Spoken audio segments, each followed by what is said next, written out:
Hello, welcome to our talk today on resolving conflict with the miracle of empathy. I'm Linda Kroll, and I want to make sure you can hear me. So if you're here, please let me know that you can hear me and we can get started. So welcome to those of you who signed up and those of you who may be looking at the replay. And I need you to know that it's a very difficult time right now for everyone. And the reason that it is because we are struggling with everything that's happening in the world. I have family that's under siege. You may know someone, or just everything that we're looking on at the news breaks our heart. And I wanted to know, what could I do to help people communicate better? So I'd love to see if people can hear me. And if you can, please let me know. I wish I could talk to you each individually, and perhaps we can set a time to do that later. But wherever you're here, welcome. And let's take a breath and just allow ourselves to be present with whatever brought you here today. So whether it's a relationship that you're struggling with, whether it's the world at large, whether it's politics, whether it's something you're struggling with internally, I want to offer you a template today to bring more empathy to whatever situation you find yourself in. So I'm Linda Kroll. I've been a therapist, mediator, attorney for over 35 years. I'm also a Chopra certified teacher of meditation, yoga, and Ayurveda. And for 35 years, I've helped individuals and couples, either in individual counseling, couples counseling, or divorce mediation, communicate compassionately. And one of the main tools that I've used, either with my own clients or when I teach other professionals, therapists, mediators, attorneys, when I teach other professionals as well, I give them my Miracle of Empathy handout, which is what I want to offer you today. Now, I'm going to stay on. I'm going to have about 20 or 30 minutes of information to give you, and then I'm going to stay on as long as I can to be with you. So let me know if you can hear me, if you're here. I've got the comments on, and I'm going to stay till the end, and whatever questions come up, I'm going to answer. So let's take a collective breath and just go inside and be with the parts of us that are struggling, that are hurting, that are scared, that are angry, and know that we're going to find space for them today to do some healing. So first, I want to start with some slides, because what we're going to do is talk about empathy, but empathy in all of its forms. In other words, it's not just relationships with a partner. It can be relationships with a child, with a parent, with a coworker, with another culture, with any issue that's causing you stress. I want you to be able to share it with others in a way that gets you heard. And the way to do that is to look at what Thich Nhat Hanh says. And Thich Nhat Hanh has said that the ability to reconcile conflicting parties means you have to understand the suffering of both sides. And if we take sides, it's impossible to do the work of reconciliation. And humans want to take sides. This is why the situation gets worse and worse. Are there people who are still available to both sides? They need not do much. They need only do one thing. Go to one side and tell all about the suffering endured by the other side, and go to the other side and tell all about the suffering endured by this side. This is our chance for peace that can change the situation. And sadly, that's not what's happening now. Because if there were more empathy, we'd have a new way to communicate from our highest and best self with compassion and understanding. Because the needs of the heart that everyone has is for more attention, affection, appreciation, and acceptance. And if we're looking at a relationship, then we're going to see how we can get more of that. Now, what I'd like you to do is think of a relationship that brings you conflict right now. Think of a relationship in which you're having some conflict, and just notice what you're telling yourself about the other person. Notice how you're feeling. Notice how your body tenses, and pretend you come to my office for me to help you. Or you've got a client like this coming to your office. And what I want to do is offer you the ability to introduce the concept of what being in self means. Because when we're in self, we are calm, clear, and compassionate. You know those moments? They're usually just moments because we're not in self very much.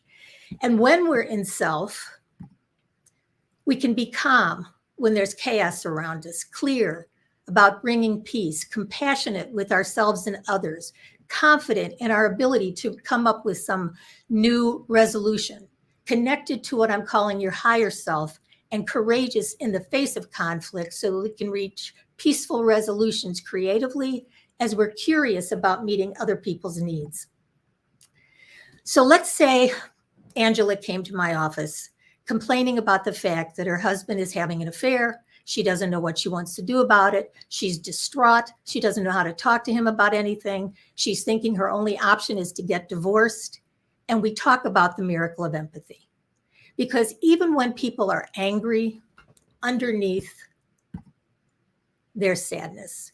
Underneath there's a yearning for that understanding, appreciation, acceptance, and attention. So today we're going to talk about how to get it. And we do it with compassionate communication. And when we compassionately communicate, we connect to your higher self. We let go of limiting beliefs, unburden pain from the past, and relate from your heart. So when Angela comes to my office, I invite her to consider questions that I want her to know. So I want to ask her, what does her partner do? And I'm going to ask you, when you think of someone with whom you're having conflict, let's take a breath and think about what do they do that bothers you? What's their behavior? And then what are your thoughts about their behavior? What are the feelings that you have about their behavior? And then what kind of behavior do you show to that person? Are you walled? Are you angry? Are you judgmental? So we're going to learn a new way to communicate today that allows you to share your deepest feelings, which we often exile. So when Angela came to my office, I asked her these questions. I asked her my magic wand question. If you could wave a magic wand, what is the relationship you'd like to have? And what's in the way? And what's in the way usually is limiting beliefs and judgments about the other person, pain that they're carrying from the past, and an unwillingness to really listen from your higher self instead of trying to justify, defend, or get the other party to get your point of view. So with empathy, we look first to understand and then hope to be understood. And if we're not understood, we can create a new relationship, or we can set a boundary in the current relationship, or we can even end the current relationship. But it starts with listening from your highest self, talking about your feelings from your highest self, and sharing with empathy. So in my office, I introduce the concept of self in parts. I'm an IFS therapist, and Dick Schwartz talks about self in IFS being calm, clear, compassionate. We're often courageous, confident, curious, creative, connected, and grateful. So we're not always in self, are we? We're in parts. And we either have parts that we exile, parts that we manage with, or parts that we get extreme with. And Dick Schwartz uses the term firefighters. I've turned it into extreme. But the exiled parts are the parts that we don't mention very much. When we feel hurt, sad, scared, vulnerable, we push that aside. We don't want to show those parts to the world. Some of us feel scared showing our anger too. But this is the what about me, our inner child. Who's ever going to love and care for me the way I need? And instead we manage. We go out in the world and we manage. Some of us are caretaking and codependent. Some of us manage with anger. Some of us are hardworking. But we often put on what I call a pseudo self, where we're pretending we're calm, clear, and compassionate. We're acting as if, but we're really feeling those exiled feelings underneath. And our mind and our ego tell us how we should behave, what our expectations about someone else should be. And unfortunately, expectations, as someone said, are just premeditated resentments. So radically accepting yourself and others is the beginning of change. So when we can't manage those exiled feelings that we're pushing aside, we get extreme in some way. We can get addicted to things, go have an affair, get depressed, drink too much, use drugs, eat too much, have a panic attack, get enraged, decide we want a divorce, which is a choice you can make, but you don't want to make it from your extreme parts. These are ways to numb, because once we've gotten extreme, we can feel guilty about what we've done, but we're still avoiding those exiled feelings over here. These are reactive. So we don't want to be reactive, because when we're reactive, our children suffer. They hear us. They hear us and they see us. And even if we're not loud, they can feel the energy and the conflict. So we want to start being empathetic. And when we are, you can communicate and resolve your differences. You can be more compassionate, because you're going to speak honestly about your feelings of fear and vulnerability instead of your judgments about the other person. And as you practice these communication skills, of course, you become a better parent. Because when you pay attention to another's feelings, they feel seen and validated. Attention is one of 4 major needs of the heart. And when they feel understood or accepted, their parts calm down and healing can begin. And often one honest apology for actions or inactions that cause pain can save thousands of dollars in attorney fees, minimize damage to children, and create an atmosphere of resolution. So let's take a breath for a minute. I want to just see who has any questions for me right now. Is there anything so far that's coming up for you? And if so, please put it in the post. And otherwise, I'm going to keep on going and save the questions for the end. So when we are communicating from our highest self with empathy, we can compassionately communicate, practice the miracle of empathy, and learn the 5 steps to get what you want and need so that you can have more partnership, passion, and fun. So here are the 5 steps. And this doesn't always happen because we don't always know what we want and need. A lot of us who are codependent have spent a lifetime trying to take care of other people. And instead, we don't know that we deserve to have our needs met. Because when you know what you need and you know you deserve, you can ask for it. And when you ask for it with a sense of calm, you're not giving an ultimatum, you're not making a demand, you're asking for it. And it gives the other party a chance to give you what you want so that you can receive what you want and need and be grateful. And then what happens is healing happens. So I want to ask you if you'd like to see the Miracle of Empathy handout. And if you have to leave early, I put some links in the chat for some free gifts. And if you direct message me empathy, I'm going to send you this template for you to use in your life right now. Because the Miracle of Empathy template allows us to speak for our exiles and have the other person listen from self. And it takes practice. And it's also in my book on compassionate mediation. The whole Miracle of Empathy is in there. But I want to give you the benefit now of using this template starting today. So here it is. This is the Miracle of Empathy template, and we're going to go over it piece by piece so that you can see how to use it starting today. So let's go back to Angela and her husband, who she doesn't know how to communicate with because she's just so furious and so hurt and so scared and so angry. And she'd like to tell him what a jerk he's being or how unfair he's being or how he's lied to her and talk all about his behaviors. But what happens too often is that people talk at each other instead of to each other. Have you ever noticed that? People want to be heard before they really listen. People want to be validated instead of creating a new relationship. When they come to my office, even if they're coming as couples, they're often coming for me to take sides, to decide who's right or wrong. And a lot of time people come to me for mediation, for divorce, So they're both pretty much done with the relationship, and they have to figure out all of the finances, parenting, what they're going to do about the house, all the legal and financial issues. And so I bring in the miracle of empathy, because I often tell people it's not difficult to make the decisions once you get to self. What's hard is to get to self.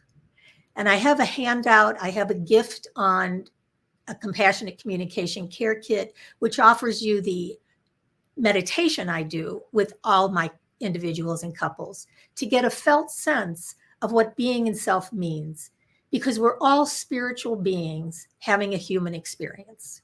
And I ask my clients, when I talk about spiritual, what does that mean to you? And sometimes it means God, sometimes it means universe, higher power, Buddha nature. The reason I'm asking them is because I want to use their vernacular when I'm talking about self. So if they believe in God and I ask them where God is, they say it's everywhere. And I say, is it in you too?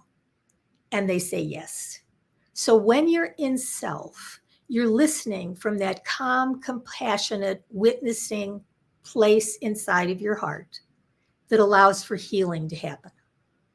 Now, compassion and empathy start first with you. In other words, have compassion for the parts of you that are hurt, sad, scared, angry, and learn how to speak for them instead of from them. So that's what we're going to do as we continue. So as you are looking at the miracle of empathy, we're going to go deeper into it. So here we go.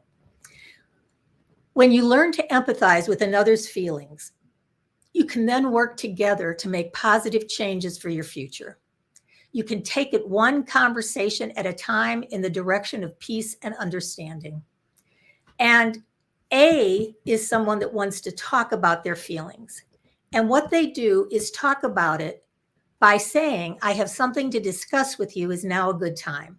And the reason you want to have the buy-in that it's a good time is because if someone is listening from a part that's upset or angry or agitated, they can't give you the attention you need. So B, who is the listener, either says yes or picks an alternate time of day to have that conversation. So A would say, when something happens or happens, I feel or felt sad, hurt, or scared.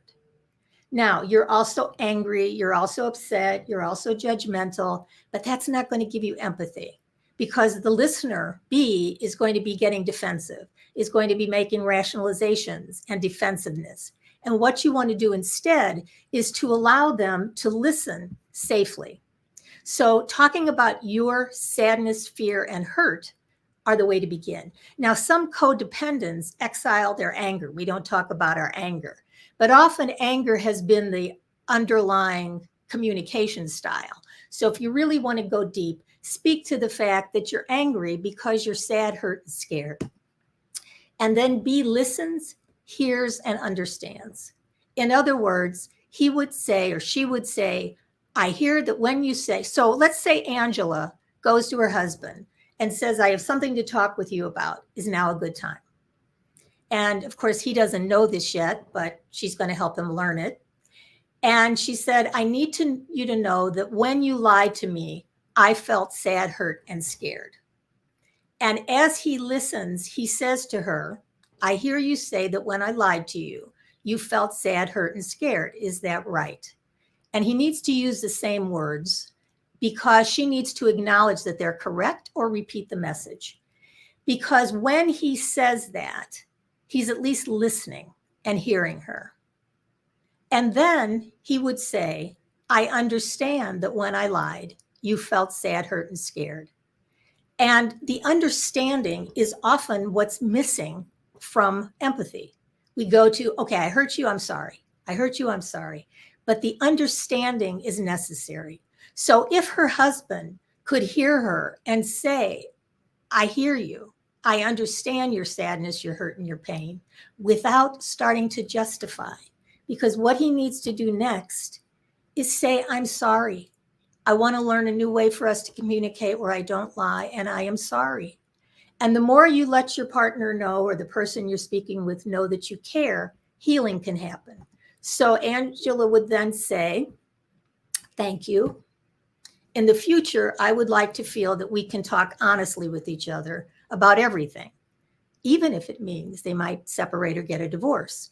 And he would say, I can do one or more of those, or perhaps we can try not to talk about this issue, or go into mediation, or I'll give up the affair and we can try to heal our relationship. But it starts with empathy. And that's what I want to offer you, is the ability to bring empathy to all your relationships, because you truly are, I believe we all are, a channel of love and a beacon of light. So if you acknowledge that's who you are at your core, then you can begin to make these changes in your life. And when we think about that there's nothing we can do, when we think about what's going on in the world, there's so much we can do. What we can do is to heal our relationships, to find peace in our own heart, in our own families, in our own communities, with our children, with our parents. Estrangement and cutoff is not the answer. War is not the answer. So let's do what we can to create peace. Let's do what we can to allow ourselves to share with others empathy. Because when we do, we can compassionately communicate. We can explore all of our options for boundaries, for change, and we can make decisions from our highest self. Because we can help people. I do have a training in compassionate mediation where I give you these tools. I give you the roadmap that you can find in the gifts there. The roadmap is the process that I use with people to teach empathy, to show them how to use it, to be their best self, create a compassionate relationship, explore their options. So you can get that. You can also get information on my certification, because I believe that the more professionals know how to give this process of compassionate communication, exploring options, coming from your best self, using the miracle of empathy, the more peace there's going to be in families, in relationships, and in the world. Because there's so much stress right now in the news, in our relationships. And if we can compassionately communicate with knowing that love is the answer, but it starts with loving ourselves. And it starts with loving ourselves enough to know how to speak from our highest self about the parts of us that are hurt, sad, and scared. And if you're thinking of a divorce, we can change the face of divorce one heart at a time, because your family can be peacefully and respectfully restructured. And if you do get a divorce, you can have a compassionate divorce where you've healed the issues with empathy and you make plans for the future that heals the relationship no matter what form it takes in the future. So please get a copy of my book at lindakrollbook.com. And when you get it, it's got everything in it that I've talked about of self and parts. And the book itself has the miracle of empathy in it and all the other information that you could use. I also want to offer you my compassionate communication care kit, because what that has in it is the guided meditation that I use to help people get to self, to accept the parts of themselves that they exile, that they manage with, that they get extreme with, and then to go further into healing and changing relationships. So I thank you so much for joining me today. I know that there is so much we could talk about to bring more peace to the world. You can get your care kit, you can get the roadmap, you can get the book. You can contact me if you'd like to have the Miracle of Empathy handout to use. Just direct message me empathy and I will get you a copy. So again, thank you so much. I'm going to check the questions and see who's, okay, we have a question. One of the questions is, what do you do when someone does not know this and doesn't want to have empathy with you? And my answer to that is, what you learn to do is you learn how to decide if you want to stay in the relationship, because you don't have to stay in the relationship. But talking with empathy about it will help you create a new relationship. I've worked with individuals whose partners won't come in for counseling, but when they use these skills, they bring those skills back to their partner, and miracles do happen. There are many times couples come to me for counseling and one of them has one foot in the door and the other foot out. They need to talk about their feelings, even their feelings about the parts of them that want to leave.